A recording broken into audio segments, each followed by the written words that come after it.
O poeta Tiago de Mello, que faria aniversário neste 30 de março, talvez tenha sido a pessoa mais dotada de poesia orgânica que eu já vi em minha vida.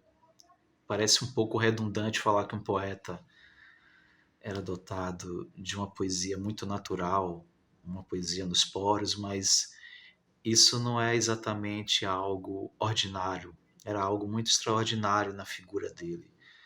Ele, em grande medida, portava uma poesia que excedia o seu poema.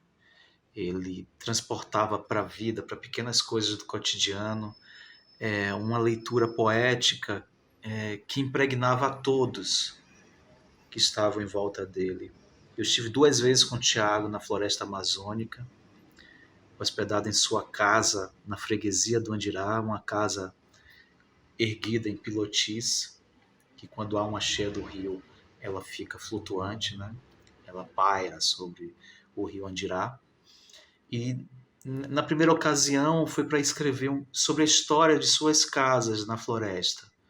A primeira delas era um projeto extraordinário do Lúcio Costa, e ao passar para a posse do governo, ela foi gradualmente depredada. E isso foi algo que espantou bastante o Tiago em nossa visita. Mas esse talvez tenha sido o único instante mais extremo e doloroso de uma estadia muito prazerosa com ele na floresta. Eu me lembro muito do cotidiano dele, o dia a dia quase sacerdotal, entre seus livros, entre os seres que o circundavam, os seus banhos de cheiro com Dona Coló.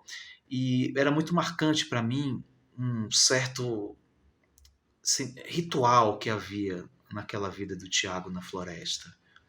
Ele acordava muito cedo, muito cedo, pegava um livro na estante dele, em geral os livros que compunham a sua biblioteca na Amazônia eram livros de poesia latino-americana. Ele ficava lendo até que sentia os primeiros sinais de que as outras pessoas haviam acordado também. No caso, eram eu e o Luiz Carlos, que era o guardião da casa na floresta. Nós tomávamos um café da manhã longuíssimo e pouco antes do almoço havia o banho de rio religioso do Tiago. Ele ia para o rio Andirá, tomava banho e ficava observando uma gaviã, que ele chamava de gaviã, que todos os dias passava, uma ave passava todos os dias por sobre o rio e próxima às acapuranas. E nesses momentos ele falava sobretudo de poesia e dos seus amigos. E ele sempre, isso é uma coisa que era muito impressionante no Tiago, ele sempre falava dos amigos no presente. Era como se a linguagem os devolvesse a vida. Ele falava de Neruda, do Manuel Bandeira, do Guimarães Rosa, dos Elins do Rego, do Joaquim Cardoso. Tudo era dotado de carne, sabe? Era como se nada disso tivesse se esvanecido no tempo. E depois do banho de rio, era a hora do trago, do uísque que ele tomava, do nosso almoço. E aí era um almoço prolongadíssimo, em função do seu uísque. E à tarde, novamente, leituras e revisões de poemas. E me toca muito lembrar que na primeira temporada, na Amazônia, em 2013, ele me dedicou lá um poema que ele estava organizando o livro dele, Acerto de Contas. E é um poema lindo que me toca muito. Eu voltaria à floresta em 2015, convidando até o fotógrafo Rodrigo Sombra, que fez registros lindíssimos do Tiago na floresta, que um dia eu espero que sejam expostas, essas fotos.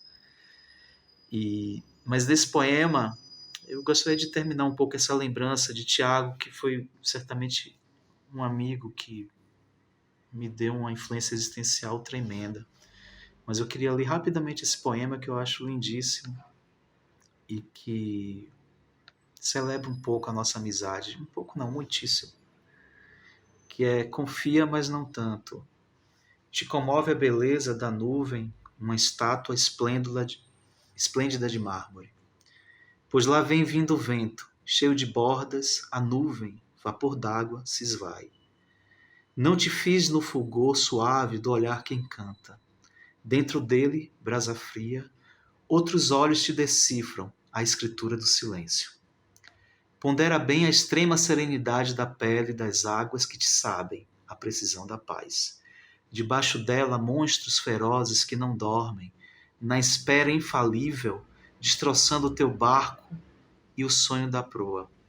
Confia assim na rosa feiticeira que se abre, faceira, para mostrar a fugaz eternidade das pétalas murchando. Confia mesmo só na vida, até quando não supor o turvo peso da dor, ela guarda o diamante de uma inefável leveza. A vida não é traição, enganar um bardo, mas a morte te espreita dentro dela. Saudade imensa do Tiago.